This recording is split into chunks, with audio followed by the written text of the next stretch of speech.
9 p.m. in Washington, D.C., Mark. How's it going? Are the kids in bed? They are quiet for now. One of them had a nuclear meltdown just before we started recording. Daddy's girl. Yeah, well, right, yeah, but she is now quiet, which I have to say is more than can be said for you a few hours ago in the bureau, because, listeners, there were scenes as Scotland did something they haven't done for a long time. No, no. All right, can you get high, sir? Yes!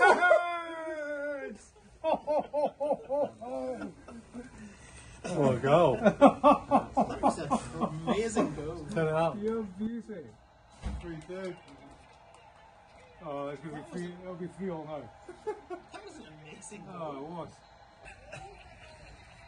Oh, it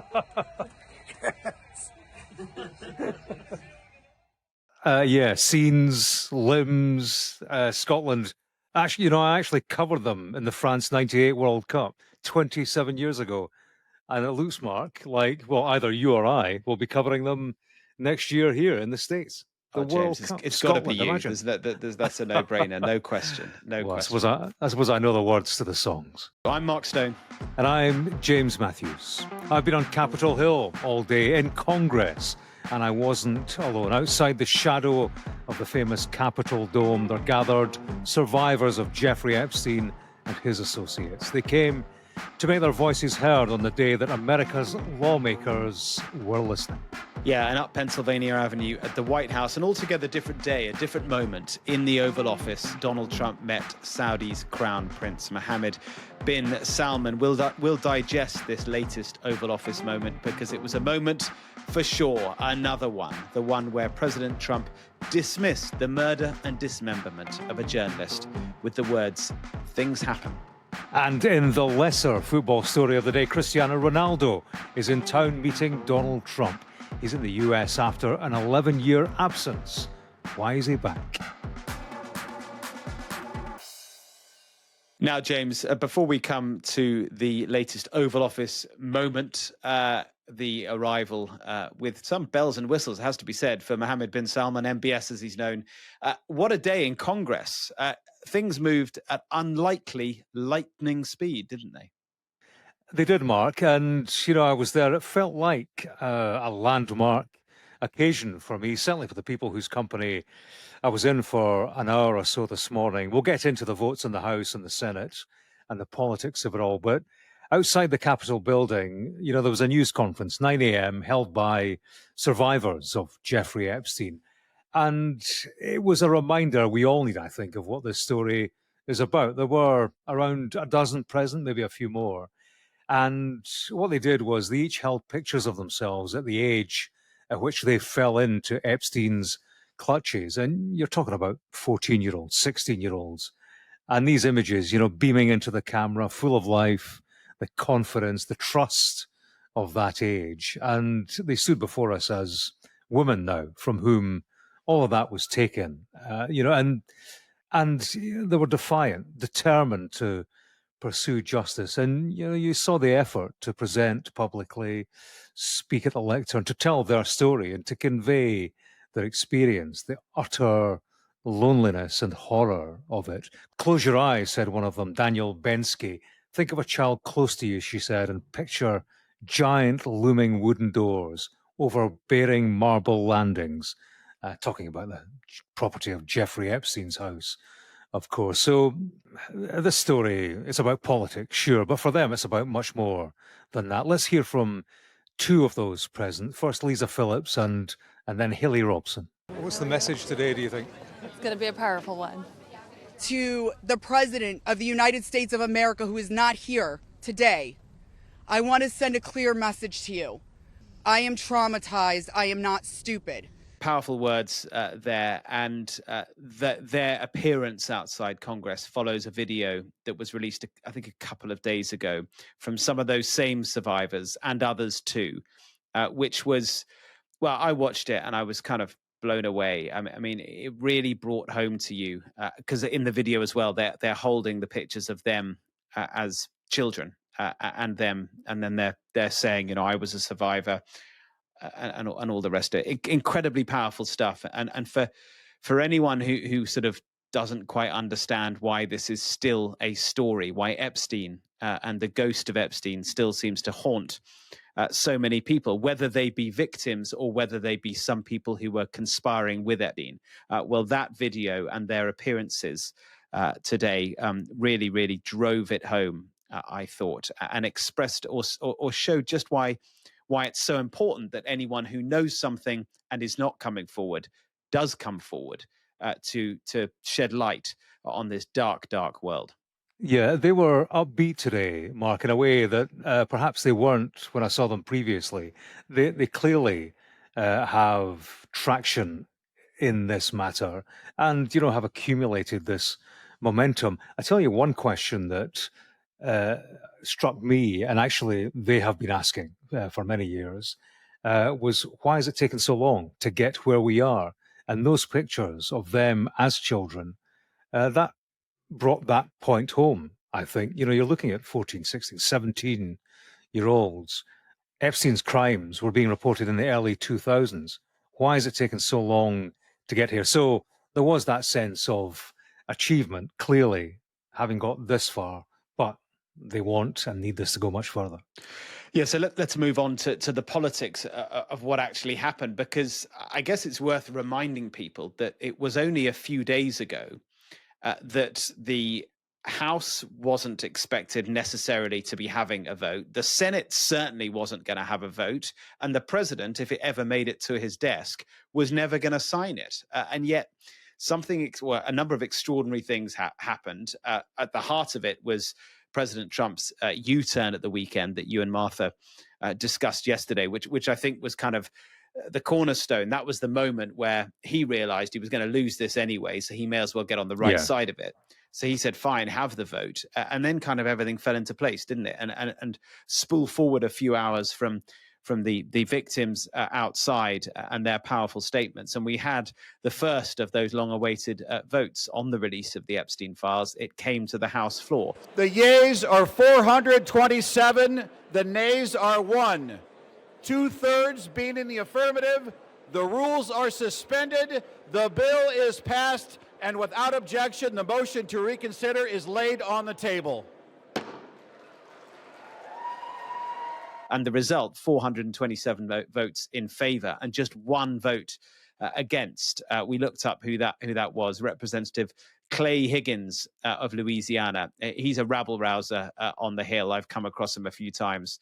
He often finds himself front and center of controversial moments on Capitol Hill. I recall a moment where he was sticking up for gun rights in America.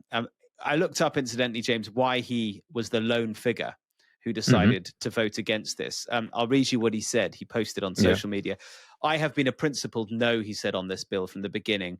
What was wrong with the bill 3 months ago is still wrong with it today. It abandons 250 years of criminal justice procedure in America. And he goes on to say, as written, this bill reveals and injures thousands of innocent people, witnesses, people who provided alibis, family members, etc. If enacted in its current form, this type of broad reveal of criminal investigative files released to a rabid media will absolutely result in innocent people being hurt. Not by my vote. So I guess his point is there will be loads of people mentioned in these files when they're released. Most of them will have done nothing wrong. And yet his view is that the rabid media will kind of conspire and confuse and make everyone guilty by association. Yeah, but I do wonder, Mark. I actually think he might have a point because, do people go into the kind of detail that will be in tens of thousands of documents? I think, for all of us, if we don't concentrate and delve into the detail and look at the names and put that against the alleged behavior, then I think there is a danger that, you kind of look at headlines, names spring up, the news is spun by people with an agenda, and I can see why, the wrong kind of conclusions can be reached. So for me, he has a percentage point, but I suppose in saying what he has said, he's denying the will of the survivors at the very heart of it, if nobody else. Yes, James. And Clay Higgins, notwithstanding, clearly in the House, this vote went straight through because with Trump behind it, all those who might have been with Trump and therefore against it being the files being released, they were suddenly with him, and so it flew through the House. The expectation, I think, James, and you were watching it more closely than I was, but that it would take a little while before it went across the upper house and was voted on in the Senate. But in the event, it was really quick, wasn't it? Yeah, you're right. Yeah, I think the Republicans, having got behind this bill, Mark, they're making a show of the speed with which it is passing. I think, Republicans, remember, they don't want to be tainted by Epstein. So having been given permission by the president to proceed with the vote, they're being seen to do the right thing by the victims and by the wishes of their constituents. The overwhelming majority of Americans, they want to see the Epstein files. So we're in a position now where it goes to the president's desk. He has two options: sign this bill and put the release of the files into law, or ignore it for 10 days. Then it becomes law by default. So it is going to happen in some shape or form. The concern among his opponents, of course, is that it won't happen in the shape or form that they wish, because Trump has created this situation where there's a Department of Justice investigation into Democrat associates of Epstein. The worry is that he'll say, look, we need to restrict the release of the files. We need to take out certain information because there is a live, criminal legal investigation. You could just imagine precisely that happening. He does this, massive U-turn, as we saw at the weekend, says, fine, release them all, signs it at his desk with great fanfare, and then says, but actually, because of this active investigation into the Democrats, we can't release it after all, and my hands are tied, effectively. The other thing I think that's perfectly possible, and is always the case, 'twas ever thus with conspiracies like this, is that when you shine a torch into one corner of a dark box, it only lights up that corner, and there will be plenty who always believe that there is something else out there that they don't know and that is being hidden from them. Yeah, and you can bet that Donald Trump will be shining his torch in the Democrat corner on the names that he has been rolling out over the past few days. Pay attention to Bill Clinton, Larry Summers, people like that. And he's done as much as he can to say, look, I don't really care about this bill anyway. If you want to release it, do what you like. He's taken to Truth Social to say just that. He doesn't want the bill to distract from all the good work that he says he is doing. He was asked by ABC White House correspondent Mary Bruce about the Epstein files at his meeting with the Saudi Crown Prince today. He was not happy. Listen to this. Mr. President, why wait for Congress to release the Epstein files? Why not just do it now? It's not the question that I mind, it's your attitude. I think you are a terrible reporter. It's the way you ask these questions. You start off with a man who's highly respected, asking him a horrible, insubordinate, and just a terrible question. And you could even ask that same exact question nicely. You're all psyched up. Somebody psychs you over at ABC. They're going to psych it. You're a terrible person and a terrible reporter.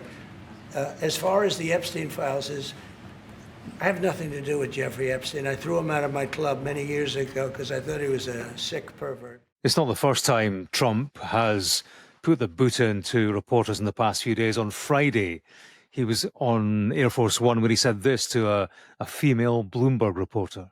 Sir, if there's nothing incriminating in the files, And if you didn't catch what he said quiet piggy to a female reporter on Air Force One as she was asking him legitimate questions. I mean, where is his decency? Where is his grace? Unbelievable. Just shocking, actually, I thought. Yeah, I agree. And interestingly, that line to Mary Bruce, you're insubordinate, I think that says everything about the view that Donald Trump has about the media and its function. I think people, Mark, will have their own views on, whether this is an appropriate way to engage with the media. Journalists asking questions that, as you point out, are entirely fair. I think it's a new low. It's football manager stuff. And, consider the setting. The president of the United States He's in the Oval Office meeting the Saudi Crown Prince, hugely important for both. The Americans certainly gave it the full fly past, bells and whistles, as you said. So much of importance on the agenda for both, and yet the leader of the free world finds time for a tantrum with a reporter. No sense of decorum, for one thing, no sense of diplomacy as it applied to that meeting, I would suggest. And for me, Mark, he's rattled Donald Trump. I think in the past couple of weeks, rattled in a way that we haven't seen over the past 10 months. You know, he does give this impression of a president whose momentum has stalled. And I suppose you have to wonder about the impact of the past few weeks, the votes that didn't go his way, the Marjorie Taylor Greene fallout, the votes today on the Epstein files. And we do hear talk, don't we, about a lame duck president. I think that's overstating it, certainly right now, but it's something his opponents are trying to give traction desperately. There's no doubt about that. And they will be encouraged by that spectacle that we witnessed in the Oval Office today. I do wonder, you know, you talk about lame duck. He's, I mean, I guess kind of by definition, he is a lame duck because he cannot run again. And at some point he will officially become a lame duck when a new candidate comes forward to take over the party. But I do think that we are beginning to see what I think we will see on steroids over the next year, 2 years, which is a man who loves to be at the center of everything, a man who loves to control everything, finding that he's losing control because, by, you know, as I say, by definition, he can't stand again. And so he will become more and more irrelevant as other people take over. And it's also the case, I guess, that the polling might not get better. And if it doesn't, that too is going to be a challenge for him as the questions will keep coming. His answers will be as irritable as they were today, or perhaps more irritable. We got a glimpse, I think, of what the coming months and year could look like if things don't go his way. We can't leave Capitol Hill, though, Mark, and the business of the Epstein files without one Q&A. I managed to ask Ro Khanna. He's one of the main congressional members pushing for the publication of the Epstein files. I asked him about the British connection, the man formerly known as Prince Andrew. What do you say today to Andrew Mountbatten Windsor, the man formerly known as Prince Andrew? I do think that Prince Andrew does need to come and testify at our oversight committee, and that can be bipartisan. But I share Thomas's view that the urgency that the British people have shown in getting justice needs to inspire an urgency here in America. Democrat Ro Khanna there. The pressure remains on Andrew Mountbatten Windsor. Now, James, up the road, up Pennsylvania Avenue, at the Oval Office, a prince was in town, a Saudi crown prince, no less. MBS, the de facto leader of Saudi Arabia, arrived at the South Lawn. And I have to say, it was, I don't know if you caught it, James, but yeah, it looked to me to be more bells and whistles than I've seen for any other world leader in this Trump presidency. Yeah, state visit stuff, wasn't it? It was state visit stuff. Yeah, there was a mounted guard of honor. I've not seen horses. I can't recall having seen horses trotting across the North Lawn before. There was music, of course, and then a fly past. 6 jets, 3 of them were of the F-35 variant that Donald Trump now says he is willing to sell to Saudi Arabia, controversially, because the only other country in the world that has these American-made jets is Israel. And the reason it doesn't like to sell them anywhere else is because of a concern that the Chinese could get hold of what's inside it. Anyway, I digress slightly, but... Yeah, but you know what, Mark? Shout out to Ed Young, our cameraman, for the fly pass, don't you think? Was he the only cameraman who actually caught it? Well, the pool cameras whose job it is to catch every bit of every event at the White House, they failed. But yeah, Ed managed to get a good shot. Or Ed delivered.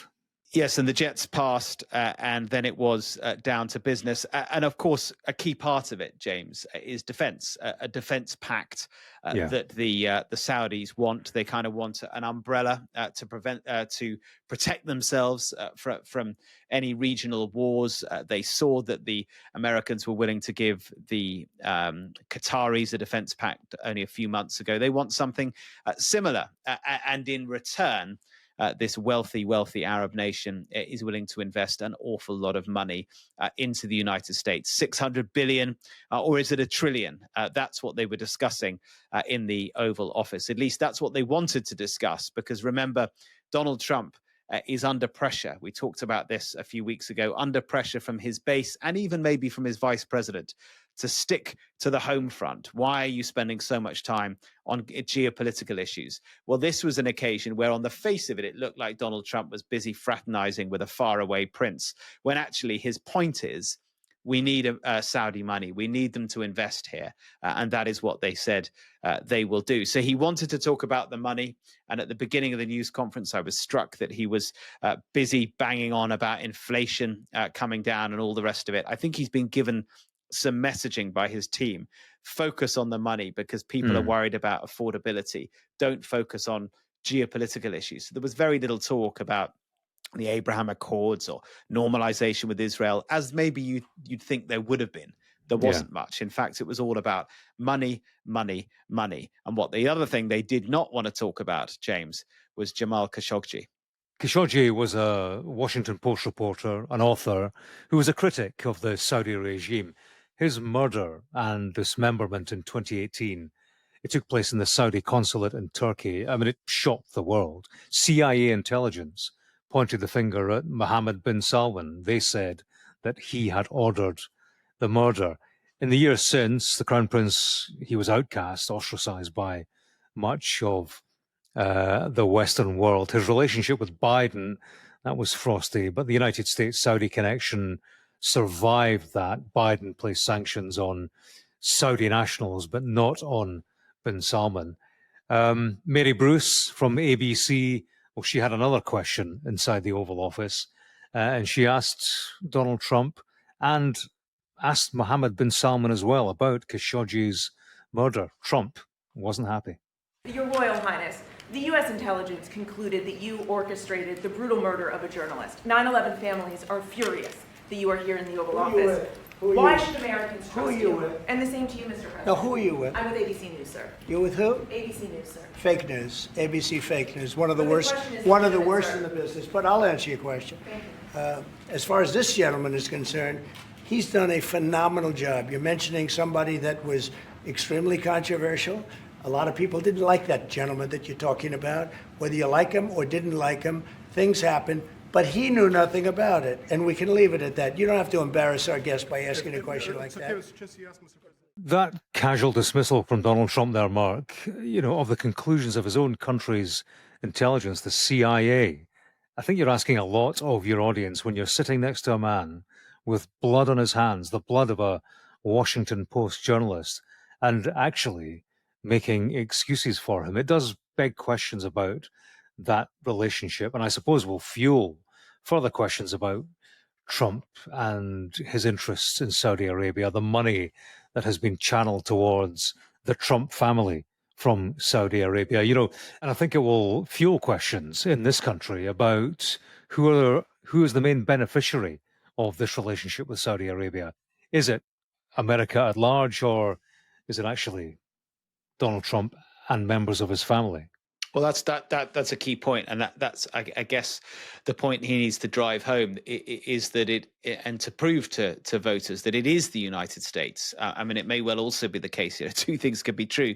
It may be the case that the Trump family down the line is going to benefit as well, because we know he wants to build and is already building golf clubs, hotels, towers, and all the rest of it across the Middle East.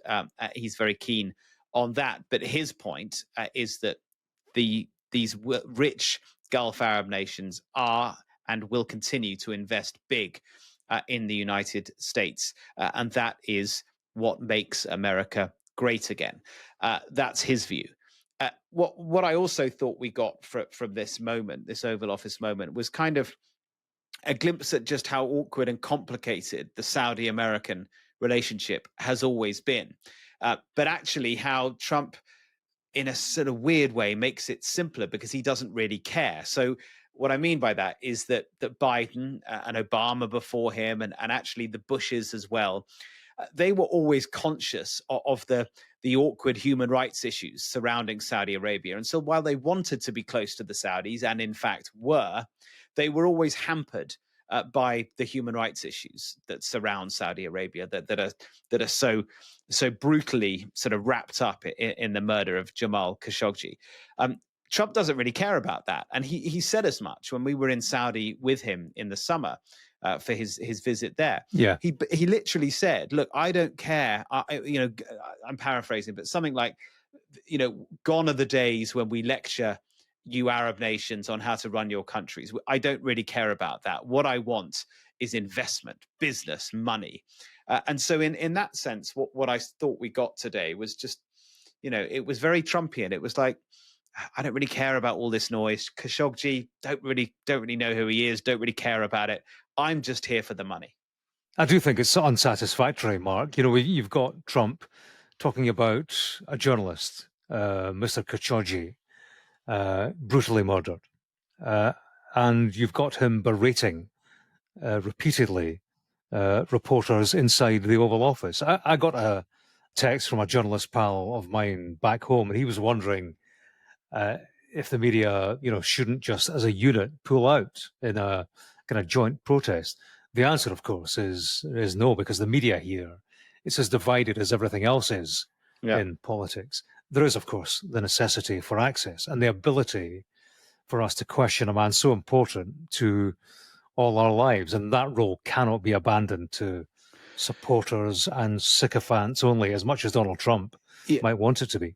Yeah, I would point out, though, that in a smaller, only a little bit less significant way, over the river at the Pentagon, the defense correspondents have all pulled out and are currently not at their desks, and have not been for weeks and weeks, because they refused to sign new rules, which effectively would have prevented them from doing their job.